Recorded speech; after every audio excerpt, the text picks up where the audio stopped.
After my husband died, I took a few days off work to handle the funeral alone. Then I found a second phone in his desk. His last text read, "She can never know the truth." So I dialed the last number and a woman answered, "Is he gone?" I never thought I would be a widow at 36. It wasn't something I had ever prepared for, not in the way you might expect people to prepare for eventual loss, like setting up insurance policies or making backup plans in case things fell apart. Owen and I were supposed to have decades ahead of us, growing old together, buying a lake house like we always joked about, maybe finally adopting another dog after Murphy passed. Instead, he collapsed in his office 2 weeks ago, and by the time I got the call, he was already gone. It wasn't supposed to happen this way. We met when I was 24 and working as a copy editor in Seattle. He was a few years older, confident, funny in a quiet, observant kind of way. He had a way of making people feel like they were the most interesting person in the room when he talked to them, a way of listening that made you want to keep talking. I fell fast. And hard. We had a good life. No kids, but a comfortable existence, a downtown condo, stable jobs, dinners with friends, weekend trips when work wasn't too hectic.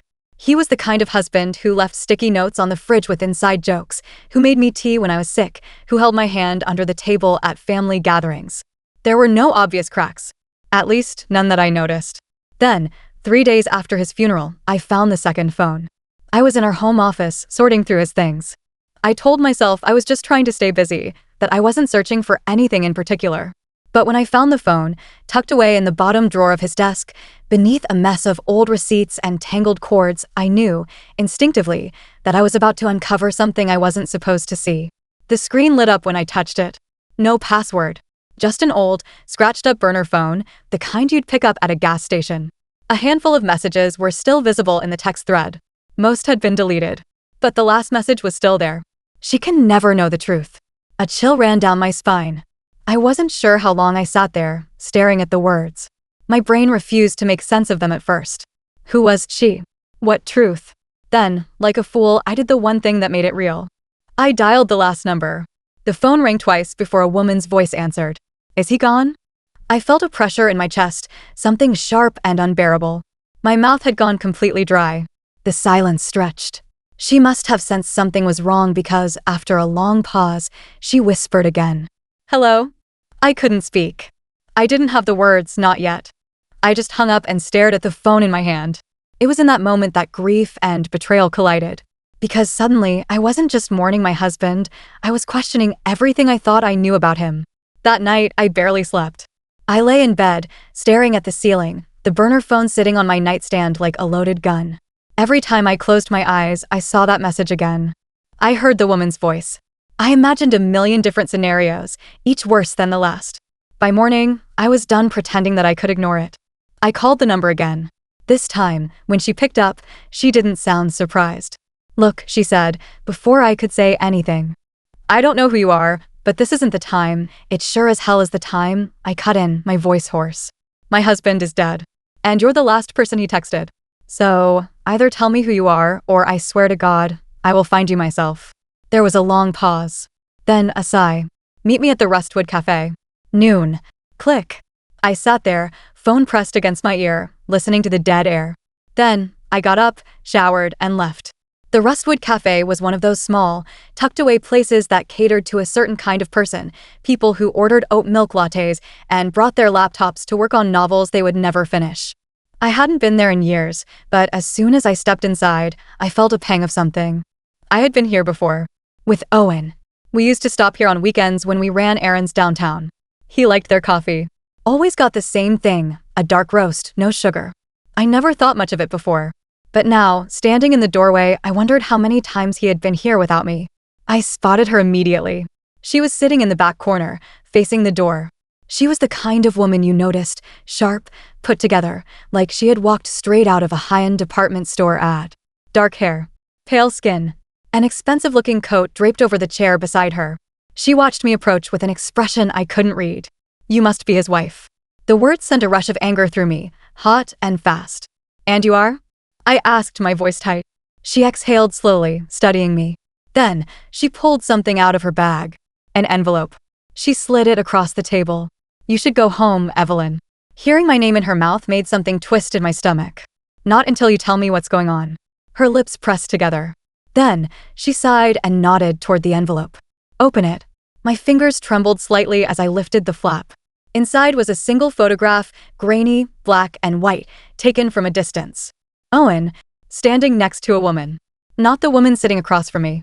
And beside them, holding Owen's hand, was a little boy. My breath caught. The ground beneath me felt unsteady. What is this? I whispered, even though I already knew. Sylvia, because that was her name, she told me eventually, held my gaze. That, she said, is his son. A sharp ringing filled my ears. Owen didn't have children. We had talked about it many times, in fact. We had made the decision together. Except, apparently, we hadn't. The room blurred at the edges. You're lying. She shook her head. I wish I was. I swallowed, my throat dry and tight. My hands curled into fists on the table. How long? A flicker of something crossed her face. 6 years. A small, broken laugh escaped my lips. I didn't even recognize the sound. 6 years. Owen and I had been married for 10. For more than half of our marriage, he had been living another life. I stood up abruptly, chair scraping against the floor. My legs felt unsteady, like they didn't belong to me. Sylvia watched me, waiting. I should have said something. Demanded answers. Thrown the photograph in her face. But I didn't. Because in that moment, I knew. This wasn't just a mistake. It wasn't an affair that had spiraled out of control. This was an entirely different life. And my husband had been living it right under my nose. I don't remember leaving the cafe. One moment, I was sitting across from Sylvia, staring at a photo that shattered my reality. The next, I was outside, cold air biting my skin as I walked without knowing where I was going. 6 years. For 6 years, Owen had been a father. He had held that little boy's hand, tucked him into bed, watched him grow, and he had done it all in secret. While I thought we were building a life together, he had been living another one behind my back. The betrayal felt unbearable. I walked for blocks, the city blurring around me, until my legs ached and my head throbbed. Eventually, I stopped at a park bench and sank down, my hands gripping my knees. I thought about the last time I had seen Owen alive. That morning, he had kissed me on the forehead before heading to work. Told me he loved me. Had he meant it? Or had I just been another obligation? My fingers dug into my palms. I had questions, so many of them, and I sure as hell wasn't going to get the answers sitting on a park bench. I went home and poured myself a drink. Whiskey. Owen's favorite. I had never been much of a whiskey drinker. But right now, I needed something strong. The burner phone sat on the kitchen table, a silent witness to everything I thought I knew. I picked it up, flipping it over in my hands. There had to be more. More texts. More numbers. I scrolled through the limited call history. Most of the recent calls were from the same number, Sylvia's. But further down, there was another. Unlisted. Called dozens of times over the past few months. I stared at it for a long moment. Then I called it. It rang once. Twice. Then, a voice answered. A child's voice. Hello? I stopped breathing. I hadn't expected that. I had braced myself for a woman, another Sylvia, another affair. Not this. Hello? The boy said again. He sounded young. Maybe 5 or 6. My throat closed up. I opened my mouth, but no words came out. Then, in the background, I heard a woman's voice. Give me the phone, sweetheart. There was a rustling sound, then the voice of a woman, soft, hesitant. Who is this? I couldn't speak. Because I knew. Somehow I knew. The woman on the other end of the line was the one in the photo. The mother of Owen's child. I took a slow breath, forcing down the nausea rising in my throat. My name is Evelyn, I said finally, my voice barely above a whisper. I'm Owen's wife. Silence. Then, a quiet, sharp intake of breath. And the line went dead. I stared at the phone for a long time after she hung up. My heart was pounding, but I felt steady. Too steady. Like my body hadn't caught up with my brain yet. I should have felt wrecked. Furious. Hysterical. Instead, I felt like I was standing on the edge of something. Owen had spent years crafting lies. And now I was going to unravel every single one. But first, I needed to find her. I grabbed my laptop and started searching. It wasn't easy. I didn't have her name, only her face from that photo. But I knew Owen. I knew his habits, the places he liked, the neighborhoods he spent time in. I combed through property records, looking for anything under his name. Nothing. Then I tried a different approach. Owen had always been meticulous about finances. He had separate accounts for everything. Savings, investments, bills. I logged into our shared banking app and scrolled through the statements. Most of it was normal, our mortgage, groceries, the occasional restaurant bill. But then I saw it. A recurring wire transfer. Every month. To a woman named Lauren Whitaker. I clicked on it, my hands clammy against the keyboard. The money wasn't a huge amount, just enough to go unnoticed. Enough to look like a car payment or a student loan. But now, I knew exactly what it was. It was child support.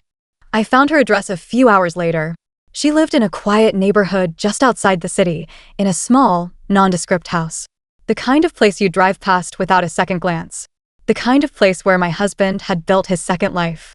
I sat in my car outside for a long time, gripping the steering wheel. My heart was hammering, my skin cold.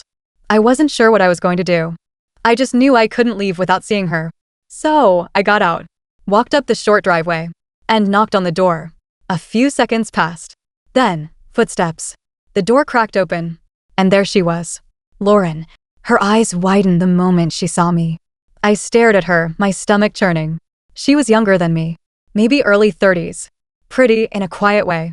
And behind her, peeking out from the hallway, was the little boy. Owen's son. His hair was the same shade as Owen's. The same eyes. The resemblance was undeniable. A lump formed in my throat. Lauren swallowed, gripping the edge of the door. "You shouldn't be here," she said softly. I forced myself to breathe. Neither should he. Her face paled. For a moment, we just stood there. Neither of us spoke. Then, from behind her, the little boy whispered, "Mommy, who's that?" The air between us shifted. Lauren turned slightly, shielding him from view.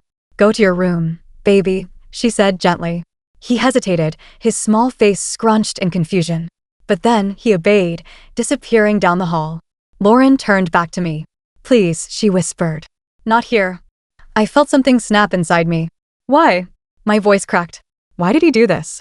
Lauren closed her eyes for a long moment. When she opened them, there was something there. Something heavy. "Because he loved us both," she said. A wave of nausea rolled through me. "No," I whispered, shaking my head. "No, he didn't. Because love didn't do this. Love didn't build two separate lives and let them crash into each other. Love didn't lie." Lauren looked away, her jaw tight. "I didn't know about you," she said finally. "Not until it was too late." My pulse pounded in my ears. "And now?" I asked. She met my gaze, her expression unreadable. "Now he's gone," she said quietly. The words settled between us, sharp and unyielding. Owen was gone. And I was left standing in the wreckage of his lies. I stood on Lauren Whitaker's doorstep, my whole body rigid, my breath uneven. Inside the house, I could hear the muffled sound of the little boy's footsteps as he ran down a hallway. His voice echoed faintly. He was talking to himself, humming, oblivious to the weight pressing down on the two women standing on opposite sides of the door. Owen's son. A child I had never known existed. My fingers curled at my sides. "I didn't know about you," Lauren had said. Not until it was too late. I wanted to believe her. I wanted to believe she had been just as blind as I was, that she wasn't part of the deception. But the bitterness in my throat wouldn't fade. "How?" My voice came out tight. "How could you not know?" Lauren exhaled, gripping the doorframe as if steadying herself. "She didn't invite me in. She kept the door just slightly open, a physical barrier between us. Owen told me he was separated." I flinched. "He said it was complicated," she continued. "That he was staying in the marriage for practical reasons. He made it sound like it was a formality. He told me you knew." A cold, sick feeling curled in my stomach. I didn't. My voice was hoarse. "I had no idea." Lauren swallowed hard. She looked away for a moment, pressing her lips together. I could see the tension in her shoulders, the exhaustion in her face. I believed him. Her voice was quiet, almost ashamed. "I was stupid. I should have questioned things more." The rage inside me simmered, twisting into something heavier. Owen had lied to me. But he had lied to her too. And now he was gone, leaving us both to pick up the shattered pieces of his double life. I felt suddenly drained, as if my legs might give out. I needed to sit down, but I couldn't bring myself to ask for anything from this woman. Lauren must have seen something in my face, because she hesitated, then stepped aside. "Come in," she said quietly. I did. The inside of the house was small but warm. Lived in. Toys were scattered in a neat pile in the corner of the living room. A pair of tiny sneakers sat by the door. The scent of something faintly floral, laundry detergent, maybe, hung in the air. Everything in here belonged to a life I had never known. Lauren led me to the kitchen. "Do you want some tea?" she asked, already reaching for the kettle. I almost laughed at the absurdity of it. I was standing in the kitchen of my husband's mistress, about to drink tea with her. But I nodded. Lauren moved around the space with practiced ease, pulling two mismatched mugs from the cupboard. I watched her hands shake slightly as she poured the water. She was nervous. I was too. We sat across from each other at the small kitchen table. For a long time, neither of us spoke. I stared at my mug. "Tell me everything," I said finally. Lauren took a slow breath, then nodded. And she told me. She met Owen 7 years ago. He had been charming, careful. He had pursued her in that quiet, deliberate way he had, never rushing, never making grand gestures, but always making her feel like she was the only person in the world when he looked at her. She had been fresh out of a long-term relationship. Vulnerable. He had said all the right things. She had fallen for him. He never stayed the night, but he always had an excuse, work, obligations, things that made it seem logical, reasonable. He had been around when she got pregnant. She hadn't planned for it. She had been terrified. But Owen had told her everything would be okay. He said he'd take care of them. He was there for the pregnancy, Lauren murmured, staring down at her mug. Not always, but enough. He helped with doctor's appointments, sent money, made sure we were comfortable. He never said he'd leave you, but he always made it sound like, someday maybe. Like we just had to be patient. My stomach twisted. I had been married to Owen for 10 years. For more than half of it, he had been sneaking away to see his son. He had lied to both of us, built 2 different lives, and kept them perfectly balanced. He used to bring my son these little toy airplanes, Lauren said softly. Told him he'd take him on a real plane one day. That they'd go on an adventure. Something broke inside me. Because I knew those toy airplanes. I had seen them. In our condo, tucked away in Owen's sock drawer. I had always thought they were his, some nostalgic keepsake from childhood. I had never asked. I had never even questioned it. I gripped the edge of the table, my nails digging into the wood. Did he ever say he loved you? I asked suddenly. Lauren hesitated. Then, she nodded. A sharp pain shot through my chest. I closed my eyes. And you believed him? A pause. Yes, she whispered. I opened my eyes again, staring at her. She looked wrecked. She looked like how I felt. And suddenly, I wasn't sure who I hated more, her for being part of this mess, or Owen for making her believe she had been special. Just like he had made me believe. Lauren took a shaky breath. I don't know what you want from me, Evelyn. If you came here for revenge, I don't have anything to give you. I lost him too. I flinched. You didn't lose him, I said, my voice shaking. I lost him. You lost a man who never belonged to you in the first place. Lauren's jaw tightened, but she didn't argue. She just looked down, silent. And for the first time, I realized she wasn't just the other woman. She was a widow too. The thought made me sick. I shoved back my chair. I have to go, I said abruptly. Lauren didn't stop me. She just nodded, looking exhausted, and stood as well. But as I turned to leave, I heard the small patter of feet. I froze. The little boy had crept back into the hallway, watching me with wide, curious eyes. And for the first time, I really saw him. His eyes were Owen's. The same deep, thoughtful brown. The same way they crinkled slightly at the corners. Something inside me cracked. My breath hitched. I turned and walked out the door without another word. I drove without direction. The city blurred past me, headlights flashing in streaks of white and red. I didn't know where I was going, but I couldn't go home. Home didn't exist anymore. Not the way I knew it. Owen had destroyed it, piece by piece, over the years. And I had been too blind to see it happening. I pulled over at a gas station, my hands gripping the steering wheel so tightly that my knuckles turned white. Tears burned in my eyes. I blinked them away. Because I wasn't done. There was still more to uncover. Owen's lies weren't just about Lauren. I could feel it. And I was going to find the rest of them. No matter what it took.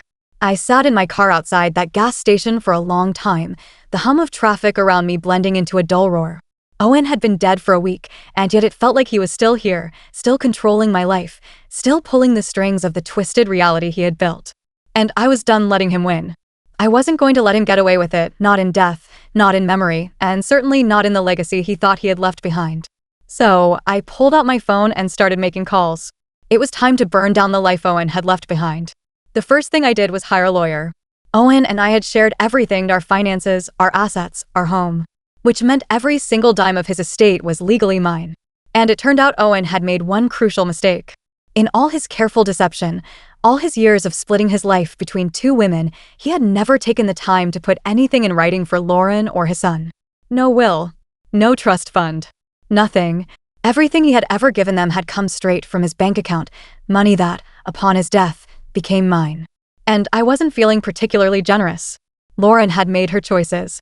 She had chosen to believe his lies, to stay, to let him convince her that she was the real thing while I was just a wife on paper. And maybe she had been fooled. Maybe she had been just as much a victim as I was, but that didn't change the fact that I owed her nothing. Her life with Owen had been built on stolen time. And now, that time was up. The next step was making sure no one ever saw Owen as the man he had pretended to be. For years, he had built a perfect image, a devoted husband, a successful businessman, a charming friend. People spoke about him like he was golden, like he had been the kind of man others should admire. That ended now. I started small. A conversation here, a carefully placed piece of information there. His colleagues learned about his secret son.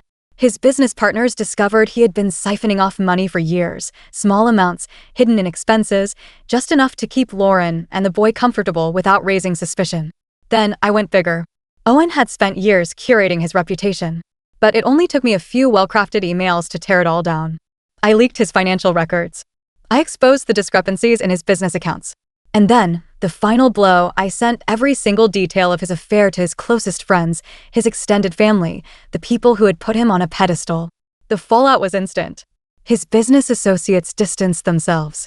Old friends stopped speaking his name. Even his own family, his mother, who had once looked at me with nothing but pity and concern, couldn't deny what he had done. Owen wasn't a hero. He was a fraud. And I made sure everyone knew it. Lauren called me once. It was late, just past midnight. I almost didn't answer, but I was curious. "You're taking everything away from us," she said, her voice shaking. I didn't respond. Because she was right. I was. "This isn't fair," she whispered. "My son, he's innocent in all of this." That part hit me harder than I expected. Because she was right about that, too. Owen's son was innocent. He hadn't asked to be born into this mess. He hadn't chosen to be the product of an affair. And no matter how much I wanted to punish Owen, I knew I couldn't destroy a child's future just to get even. So, I made a decision. I had my lawyer set up a small trust fund, just enough to make sure the boy wouldn't suffer for his father's mistakes. But I didn't give it to Lauren. I made sure the money was controlled by a third party, someone who would manage it until the boy was old enough to make his own choices. Lauren would never see another cent from me. She would have to figure out how to move forward on her own. Just like I had to. I sold the condo. Every trace of Owen's life, his clothes, his books, his goddamn whiskey collection, I packed it up and either donated it or threw it away. I took every last piece of furniture we had picked out together and sold it off. And when I handed over the keys to the new owners, I didn't look back. Owen had spent years building a life he thought he could control. And in the end, I was the one who got the last say. I took the money from the sale, from our joint accounts, from the business Owen had built on lies, and I made sure it went somewhere useful. I traveled. I invested. I started again. And when I thought about Owen, I didn't feel pain anymore. I felt something else. Something sharper. Something colder. Because in the end, he had tried to build a life where he had everything, 2 women, 2 families, 2 versions of himself. And he had lost them all. He had left nothing behind but the truth. And I had made sure it was the only thing anyone remembered him for.